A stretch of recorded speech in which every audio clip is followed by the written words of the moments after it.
स्वागत है आपका हादसे और रहस्य में। अगर आपको डरावनी कहानियां, रहस्यमयी घटनाएं और क्राइम डॉक्यूमेंट्रीज पसंद हैं, तो चैनल को सब्सक्राइब करें और घंटी का बटन दबाएं ताकि कोई भी नई कहानी आपसे मिस ना हो। डर और रहस्य से भरी इस दुनिया में आपका इंतजार है।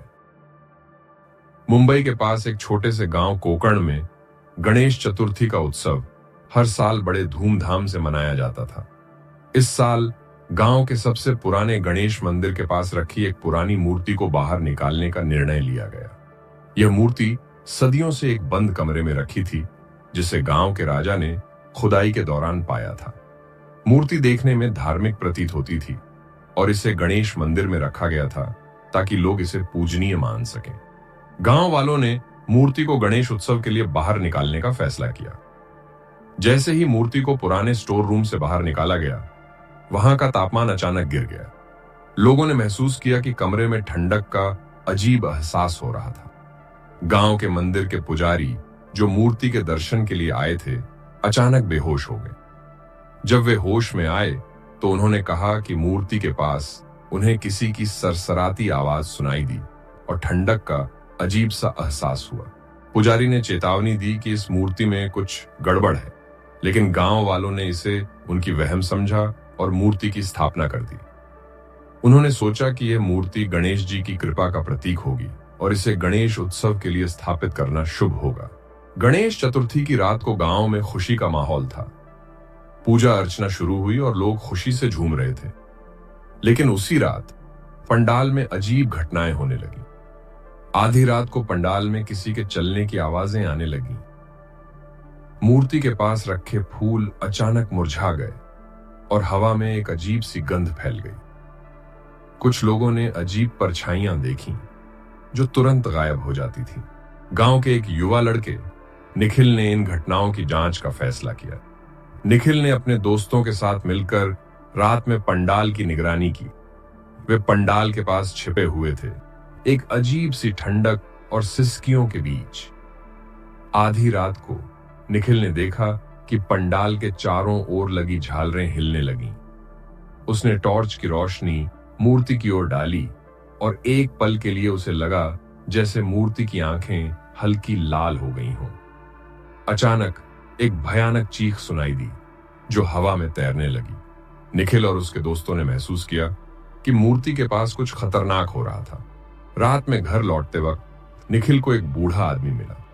उसकी आंखों में अजीब सा खौफ था।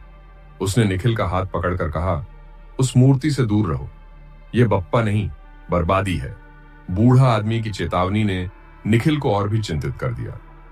जब निखिल ने और सवाल पूछने की कोशिश की तो बूढ़ा आदमी अचानक गायब हो गया।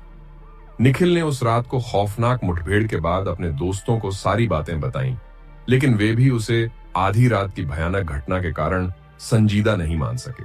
अगली सुबह गांव में हड़कंप मच गया। पंडाल के पास के घर से रमेश नामक व्यक्ति गायब हो गया। उसके घर का दरवाजा खुला हुआ था और वहां वही अजीब गंध फैली हुई थी। उसकी पत्नी ने बताया कि रात में रमेश अचानक उठकर घर से बाहर चला गया और फिर वापस नहीं आया। गांव में अफवाहें फैलने लगीं कि मूर्ति के पास कोई अदृश्य शक्ति निवास करती है। लोग बताने लगे कि उन्होंने मूर्ति के पास अजीब परछाइयां देखी हैं और सुनी है जो अचानक गायब हो जाती थी। गांव के बुजुर्गों ने धीरे धीरे अपनी बात खोली।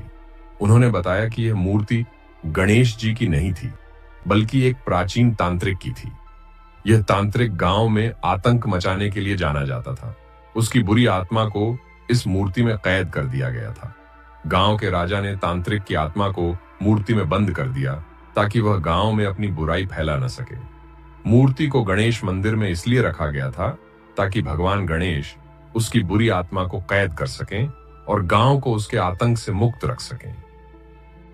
इस रहस्य के खुलने के बाद गांव वालों ने मूर्ति को वापस मंदिर के पुराने कमरे में बंद करने का निर्णय लिया। मूर्ति को समुद्र में डालने का फैसला किया गया ताकि तांत्रिक की आत्मा को हमेशा के लिए दफनाया जा सके। गांव वालों ने एक बड़ा धार्मिक अनुष्ठान किया और मूर्ति को एक जलाशय में डाल दिया।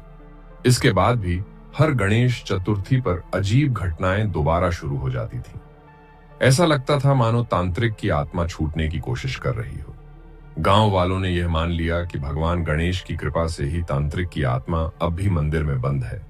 लेकिन हर साल यह सवाल उठता रहता था, क्या यह गणेश जी का आशीर्वाद है या फिर किसी भयानक मुसीबत का इंतजार। गांव के लोग अब इस मूर्ति से डरने लगे थे और गणेश चतुर्थी के त्योहार पर सावधानी बरतने लगे थे। उन्हें एहसास हो गया था कि कभी कभी अज्ञात शक्तियों के साथ खेलना खतरनाक हो सकता है। एक साधारण मूर्ति भी जीवन को भयावह बना सकती है अगर उसके साथ किसी अदृश्य शक्ति का खेल हो रहा हो। अगर आपको यह कहानी पसंद आई हो तो वीडियो को लाइक करें और ऐसी और डरावनी कहानियों के लिए चैनल हादसे और रहस्य को सब्सक्राइब जरूर करें। आपका एक लाइक और सब्सक्राइब हमें और बेहतर कहानियां लाने में मदद करता है। धन्यवाद।